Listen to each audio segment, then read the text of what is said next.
ભગવદ્ ગીતા અધ્યાય 8 અક્ષર બ્રહ્મયોગ અથવા ભગવત પ્રાપ્તિ.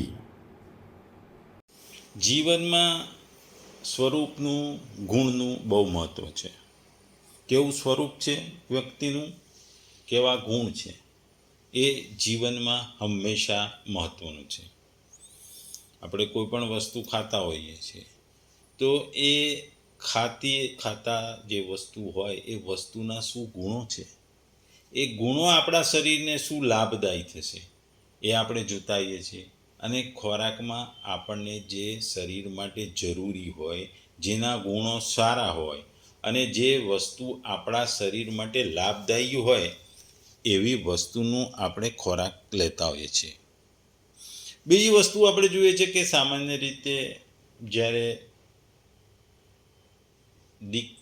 છોકરો હોય છોકરી એ બેના લગ્ન કરવાના હોય છે તો મા બાપ છોકરા છોકરીનું ગુણો જોવે છે, સ્વરૂપ જોવે છે, કુળ જોવે છે.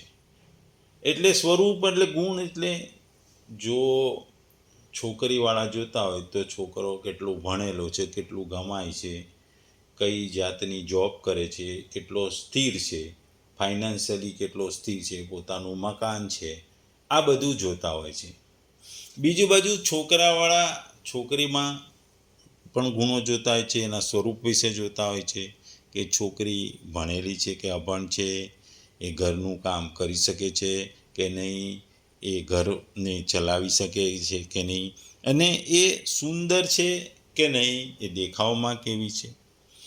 એટલે જીવનમાં દરેક જગ્યાએ સ્વરૂપ અને ગુણો આ બંનેનું મહત્ત્વ છે. અને આ ગુણો અને સ્વરૂપ જ આ જીવનનો એક ભાગ છે. અને આ સ્વરૂપ અને ગુણોને લીધે જ આપણે કોઈ વસ્તુનું તુલનાત્મક આપણે એની કમ્પેરિઝન કરીએ છીએ. છોકરા છોકરીના લગ્નમાં પણ જ્યારે કુંડળીઓ પણ મેળવવામાં આવે છે ત્યારે કુંડળીમાં પણ ગુણો મેળવવામાં આવે છે. આ 36 ગુણોમાંથી કેટલા ગુણો મળે છે, કેટલા ગુણો આ બે ને મળે છે તો આ લોકોનું લગ્ન સારું જશે, સારું રહેશે અને ભવિષ્યમાં કોઈ પ્રોબ્લેમ થશે નહીં. એટલે એમાં પણ 36 ગુણોમાંથી ગુણો જોવામાં આવે છે. સારા ગુણ હોય તો લગ્ન સારું જશે અને સાબું અને ટકશે. એવી જ વસ્તુ આ શ્લોકમાં ભગવાન માટે કહી રહ્યા છે કે ભગવાનનું ધ્યાન કરવા માટે અત્યંત ઉપયોગી સગુણ નિરાકાર પરમાત્માના સ્વરૂપનું વર્ણન હવે આ શ્લોકમાં કરવામાં આવ્યું છે. ભગવદ્ ગીતાનો અધ્યાય 8 શ્લોક 9. કવિમ પુરાણમ અનુશાસિતારમ અણોઅણ્યાસમ અનુસ્મરેત યહ સર્વસ્ય ધાતારમ અચિંત્ય રૂપમ આદિત્યવર્ણમ તમસઃ પરસ્તાત. જો આ શ્લોકને આપણે ગુજરાતીમાં કહીએ તો મનુષ્યે પરમ પુરુષનું ધ્યાન સર્વજ્ઞ પુરાતન નિયંતા લઘુત્તરથી પણ લઘુત્તમ સર્વના પાલન કરતા સમસ્ત ભૌતિક કલ્પનાથી પર અચિંત્ય તથા જેઓ હંમેશા એક જ વ્યક્તિ છે એ તરીકે કરવું જોઈએ. તેઓ સૂર્ય સમાન તેજસ્વી છે, દિવ્ય છે અને આ ભૌતિક પ્રકૃતિથી પર છે.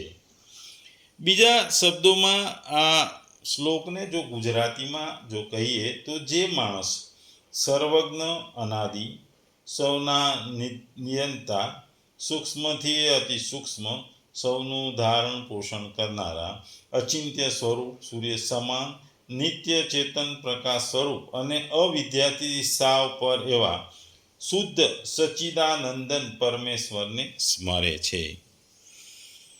એટલે અહીં ભગવાનના પરમાત્માના વિવિધ પાસાઓનું વર્ણન કરવામાં આવ્યું છે.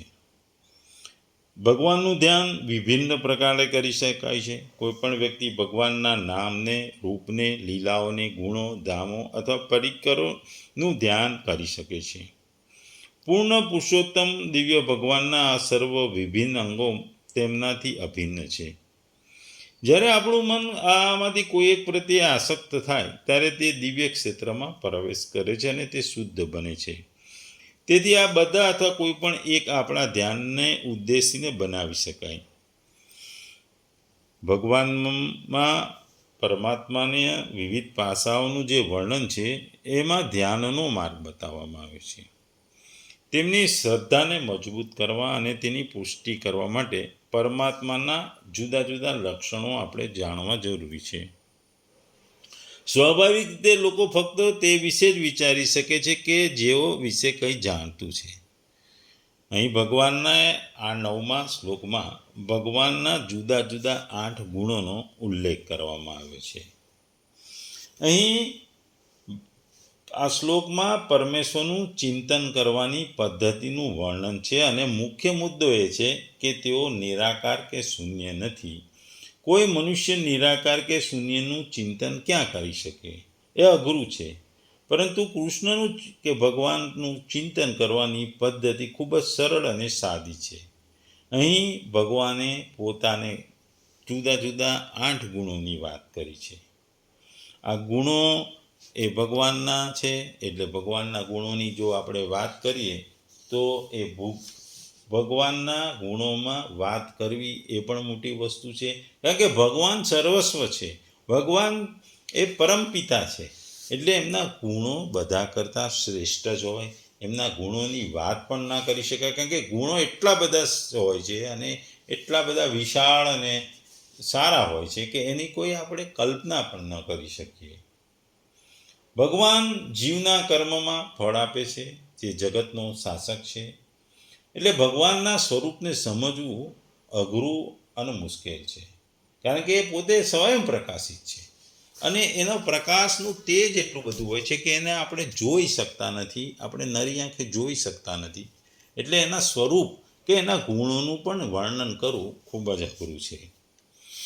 અહીં આ શ્લોકમાં પહેલો ગુણ તરીકે કવિમ શબ્દ વાપરવામાં આવ્યો છે.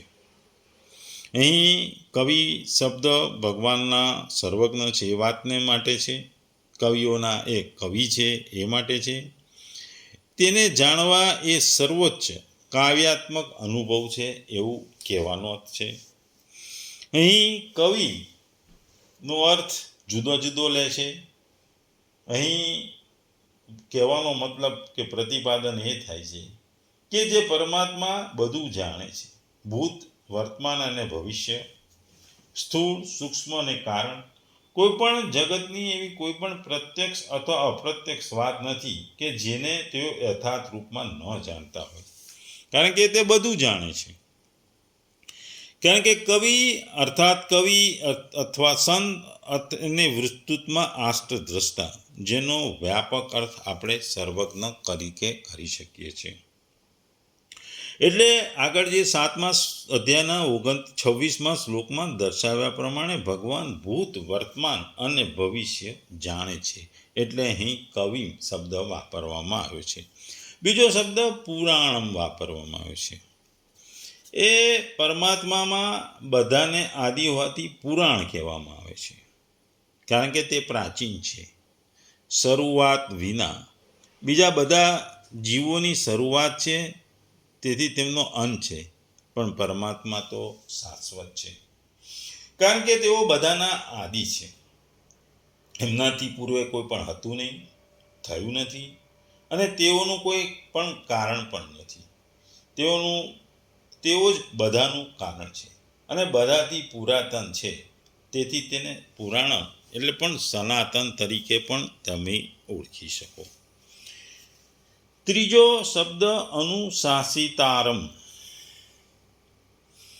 આપણે જોઈએ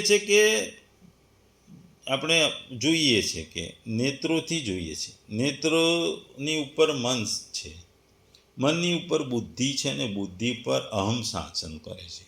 તો અહમની ઉપર જે પણ શાસન કરે છે તે બધાના આશ્રય, પ્રકાશક અને પ્રેરક તે પરમાત્મા અનુશાસિતા છે.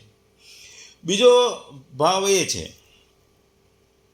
કે જીવોનો કર્મ કરવાનો જેવો સ્વભાવ તે અનુસાર પરમાત્મા વેદ, શાસ્ત્ર, ગુરુ, સંત વગેરે દ્વારા કર્તવ્ય કરવા માટે પ્રેરણા આપે છે, આજ્ઞા આપે છે અને મનુષ્યના પુરાણા પાપ પુણ્યો રૂપી કર્મ અનુસાર અનુકૂળ પ્રતિકૂળ પરિસ્થિતિને મોકલી તે મનુષ્યને શુદ્ધ અને નિર્મળ બનાવે છે.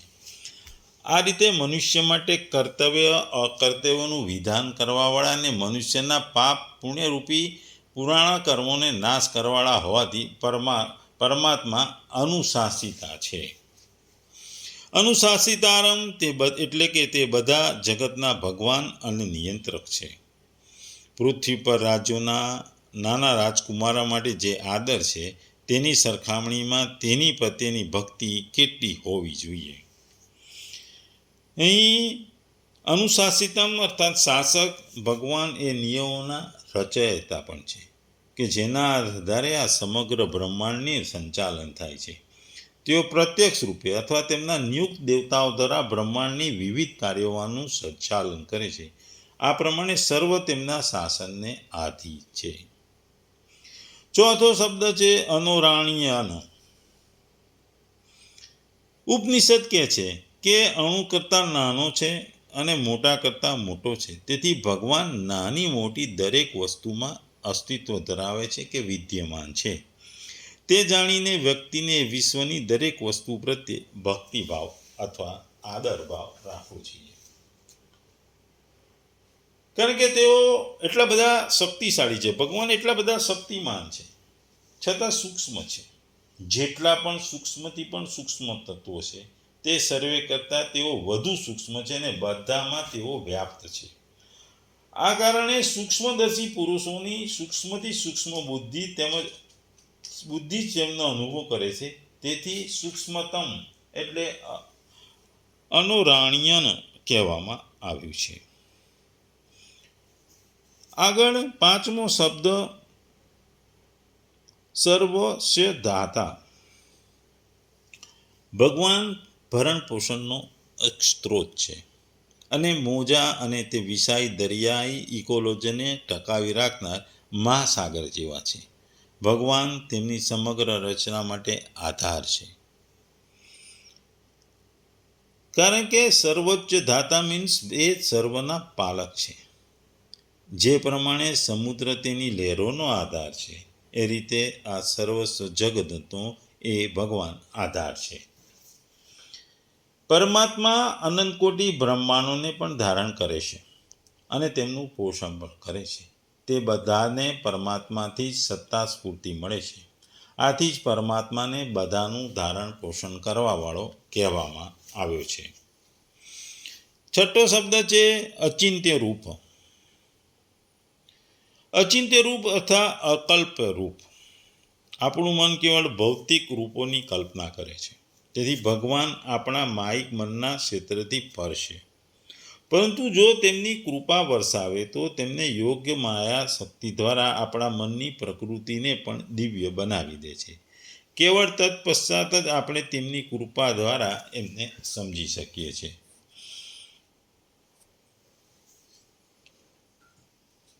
એ પરમાત્માનું આપણે જોઈએ કે સ્વરૂપ અચિંત્ય છે, અર્થાત તેઓ મન બુદ્ધિ વગેરેના ચિંતનનો વિષય પણ નથી. તેઓ ઇન્દ્રિયોની બહાર છે અને મન દ્વારા તેને સમજી શકાતો નથી. પરંતુ શુદ્ધ મન ચિંતન દ્વારા તેની સાથે એકરૂપ થઈ જવાય છે. જેમ કે નદીઓ જ્યારે સમુદ્રમાં ભળી જાય છે ત્યારે તેમની અલગતા ગુમાવે છે અને સમુદ્ર સાથે એક થઈ જાય છે. અને શુદ્ધ મન તેની સાથે એક થઈને તેને ઓળખે છે. પ્રભુને જાણવા માટે આનાથી બીજો કોઈ ઉપાય કે માર્ગ પણ નથી. આગળ ભગવાને આદિત્ય વર્ણ. આદિત્ય વર્ણ એટલે કે તે પ્રકાશ છે. તે પ્રકાશ તેનો પ્રકાશ છે જે સૂર્ય અને અનેક દરેક વસ્તુને પ્રકાશિત કરે છે. આદિત્ય વર્ણ તે પરમાત્માનો વર્ણ સૂર્યની સમાન છે અથવા તે સૂર્યની સમાન છે અથવા તે સૂર્યની સમાન બધાને મન બુદ્ધિ વગેરેથી પ્રકાશિત કરવા વાળે છે. એમનાથી જ બધાને પ્રકાશ છે. આપણે જોઈએ છે કે સૂર્યની બાજુ જોઈએ તો અજવાળું દેખાય, પ્રકાશ દેખાય, અને જો વિરુદ્ધ દિશામાં આપણે જોઈએ તો કશું અંધારું દેખાય. એટલે આદિત્ય વર્ણ એટલે કે સૂર્ય જેવા છે, સૂર્ય જેવા પ્રકાશિત છે. એમના વગર પ્રકાશ શક્ય નથી. જો એ ના હોય તો બધે અંધકાર છવાઈ જાય. અહીં આગળ શબ્દ ભગવાને વાપર્યો છે તમસ પરસ્ત. પરસ્ત તે અજ્ઞાનના અંધકારથી પર છે, માયાથી પણ પર છે. અજ્ઞાનના અંધકારથી પર છે. જે પ્રમાણે સૂર્ય વાદળોથી આચ્છાદિત થઈ થોડી ક્ષણો માટે ભલે ઝાંખો લાગે, પરંતુ તે વાદળોથી ઢાંકી શકાતો નથી.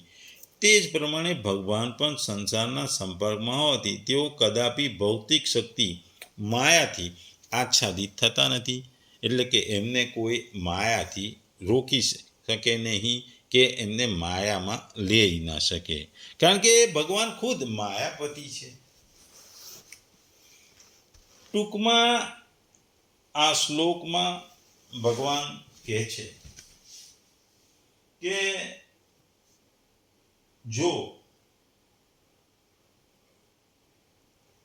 મને પૂજવા હોય, મને જાણવા હોય, તો મારા ગુણોને પણ તમારે જાણવા જોઈએ. હું મારા ગુણો વિશે કહું છું એમ ભગવાન કહે છે. ભગવાન અહીં ગુણોની જે વાત કરી છે, જુદા જુદા 8 ગુણોની વાત કરી છે, એ તમામ ગુણો એ ખૂબ જ અલગ છે અને એ અલગની સાથે એ ખૂબ વિશિષ્ટ પણ છે. જો ભગવાનનું ઉપયુક્ત સ્વરૂપ અચિંત્ય છે, તેનું મન બુદ્ધિથી ચિંતન થઈ શકતું નથી, તો પછી સ્મરણ કરવાની વાત કેમ કીધી છે ભગવાન? એ પ્રશ્ન ઉદ્ભવે. એ વાત આપણે જાણી સત્ય છે કે અચિંત્ય સ્વરૂપની યથાર્થ ઉપલબ્ધિ મન બુદ્ધિને થઈ શકતી નથી, પરંતુ તેના લક્ષણો અહીં બતાવવામાં આવ્યા છે. તે લક્ષણો જ યુક્ત માની તેનું વારંવાર સ્મરણ અને મનન તો થઈ શકે છે, અને આવું સ્મરણ મનન જ સ્વરૂપની યથાર્થ ઉપલબ્ધિમાં હેતુ બને છે, અને તેથી તેના સ્મરણની વાત કહેવામાં આવી છે એમ કહેવું યોગ્ય છે. પ્રકૃતિ તો વિનાશશીલ છે અને તેને ભોગવવાળો જીવાત્મા અમૃત સ્વરૂપ અવિનાશી છે. આ બંને વિનાશશીલ ને અવિનાશીને ઈશ્વર પોતાના શાસનમાં રાખે છે. ભગવાન આ શ્લોકમાં પોતાના ગુણોની વાતો સાથે ભગવાનનું સ્મરણ અને ચિંતન કરવા માટે પણ આપણને પ્રેરે છે. આપણે જોયું કે જે 8 ગુણો છે એ ખૂબ જ વિશિષ્ટ ગુણો છે. એ ભગવાનના જાણીતા ગુણો છે, અને આ ગુણોને કારણે ભગવાન દૈદીપ્યમાન છે, સૂર્ય સમાન સ્વરૂપ છે, પ્રકાશ છે, ને આવા અચિત્ય સ્વરૂપનું ચિંતન કરવા ભગવાન કહે છે. કારણ કે ચિંતન કરીએ તો જ આપણને સ્મરણ કરીએ કે ચિંતન કરીએ તો ભગવત પ્રાપ્તિ થાય. સ્મરણ અને ચિંતન કરવા માટે, ભગવાન પ્રત્યે આકર્ષવા માટે ભગવાનના ગુણો મહત્વના છે. આ ગુણોને લીધે આપણે ભગવાન તરફ આકર્ષાઈએ છીએ, એમના સ્વરૂપને લીધે આપણે ભગવાન તરફ આકર્ષાઈએ છીએ. એના સ્વરૂપ અને ગુણોનું જે મહત્વતા છે એને લીધે આપણે ભગવાન પ્રત્યે આકર્ષિત થઈએ છીએ.